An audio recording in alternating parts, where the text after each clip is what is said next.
ಶಾಸಕರಾದ ಮುನೇಂದ್ರ ಅವರ NSU ರಾಜ್ಯ ಕಾರ್ಯದರ್ಶಿಗಳು ಹಾಗೂ ಕಾಂಗ್ರೆಸ್ ಮುಖಂಡರು ಇಂದು ಹುಟ್ಟುಹಬ್ಬವನ್ನು ಸರಳವಾಗಿ ಆಚರಿಸಿಕೊಳ್ಳಲು ನಮ್ಮ ಸಾರ್ವಜನಿಕ ಆಸ್ಪತ್ರೆಯಲ್ಲಿ ಹಣ್ಣು ಹಂಪಲು ಕೊಟ್ಟು ಎಲ್ಲರ ಆಶೀರ್ವಾದ ಪಡೆದು ಇಂದು ಹುಟ್ಟುಹಬ್ಬವನ್ನು ಆಚರಿಸ್ಕೊಂಡಿರ್ತಾರೆ. ಅವರಿಗೆ ದೇವರು ಒಳ್ಳೆ ಆರೋಗ್ಯ ಆಯುಷ್ಯ ಕೊಟ್ಟು ಕಾಪಾಡಲಿ ಅಂತೇಳಿ, ರಾಜಕೀಯದಲ್ಲಿ ಒಳ್ಳೆ ಸ್ಥಾನಮಾನ ಕೊಟ್ಟು ದೇವರು ಕಾಪಾಡಲಿ ಅಂತೇಳಿ ಆಶಿಸುತ್ತೇವೆ.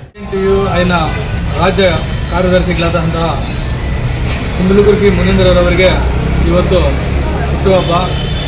ಎಲ್ಲ ಸ್ನೇಹಿತರು ಸೇರಿ ಇವತ್ತು ಹುಟ್ಟುಹಬ್ಬದ ಪ್ರಯುಕ್ತ ಸರ್ಕಾರಿ ಆಸ್ಪತ್ರೆಯಲ್ಲಿ ಹಣ್ಣು ಹಂಪಲುಗಳನ್ನು ನೀಡಿ ಅವರು ಹುಟ್ಟುಹಬ್ಬನ ಆಚರಿಸಿದ್ದೇವೆ. ಮುನೀಂದ್ರವರು ಮುಂದಿನ ದಿನಗಳಲ್ಲಿ ರಾಜಕೀಯವಾಗಿ MLA ಸ್ಥಾನವನ್ನು ಅಲಂಕರಿಸಬೇಕಂತೇಳಿ ನಮ್ಮ ಸ್ನೇಹಿತರಿಂದ ನಾವು ದೇವರಲ್ಲಿ ಬೇಡಿಕೊಳ್ತೇವೆ. ಮತ್ತೊಮ್ಮೆ ನಮ್ಮ ಕುಂದಲಗುರ್ಕಿ ಮುನೀಂದ್ರವರಿಗೆ ಹುಟ್ಟುಹಬ್ಬದ ಶುಭಾಶಯಗಳನ್ನು ಹೇಳುತ್ತಾ ಜೈ ಭೀಮ್. ಸ್ನೇಹಿತರು, ಸಮಾಜ ಸೇವಕರಾದ ಕುಂದಲಗುರ್ಕಿ ಮುನೀಂದ್ರನವರಿಗೆ ಹುಟ್ಟುಹಬ್ಬ ಆಚರಣೆ ಮಾಡಿದ್ದಾರೆ. ಹಾಸ್ಪಿಟಲ್ಲಿ ಹಣ್ಣು ಹಂಪಲು ಕೊಟ್ಟು ಹುಟ್ಟುಹಬ್ಬ ಸರಳವಾಗಿ ಆಚರಣೆ ಮಾಡ್ತಿದ್ದಾರೆ.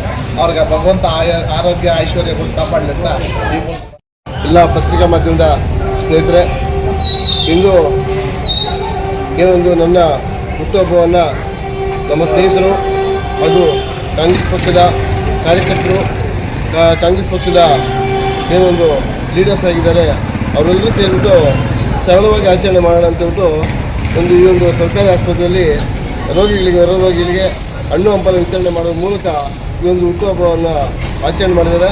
ಅವ್ರಿಗೆಲ್ರಿಗೂ ಧನ್ಯವಾದಗಳು ಕೇಳ್ತಾ ಇದ್ದೀನಿ. ಯಾಕೆ ಇವತ್ತು ಅನೇಕ ರೀತಿಯಲ್ಲಿ ಅನೇಕ ಜನರು ಹುಟ್ಟುಹಬ್ಬಗಳನ್ನ ಆಚರಣೆ ಮಾಡ್ಕೊಳ್ತಾರೆ, ಅವ್ರದ್ದಾದ ಶೈಲಿಯಲ್ಲಿ ಮಾಡ್ಕೊಳ್ತಾರೆ. ಆದರೆ ಸಮಾಜಕ್ಕೆ ಏನೋ ಒಂದು ಮೆಸೇಜ್ ಕೊಡಬೇಕು, ಸಮಾಜಕ್ಕೆ ಏನೋ ಒಂದು ಒಳಿತು ಕೊಡಬೇಕು ಅನ್ನೋ ರೀತಿಯಲ್ಲಿ ಇವತ್ತು ಆ ರೋಗಿಗಳಿಗೆ ಹಣ್ಣು ಹಂಪಲು ಕೊಡುವ ಮೂಲಕ ಸರಳವಾಗಿ ಆಚರಣೆ ಮಾಡಿಕೊಂಡು ಇದಕ್ಕಿಂತ ಒಳ್ಳೆ ಬೇರೆ ಯಾವುದು ತೃಪ್ತಿ ಇಲ್ಲ ಅಂತ ಹೇಳ್ಬಿಟ್ಟು ಅನಿಸ್ತು. ಹಾಗಾಗಿ ಎಲ್ಲ ಸ್ನೇಹಿತರು ಮಾಡಲಿಕ್ಕೆ ಅವ್ರಿಗೆಲ್ಲರಿಗೂ ಧನ್ಯವಾದ ಹೇಳ್ತಾ ಇದ್ದೀನಿ.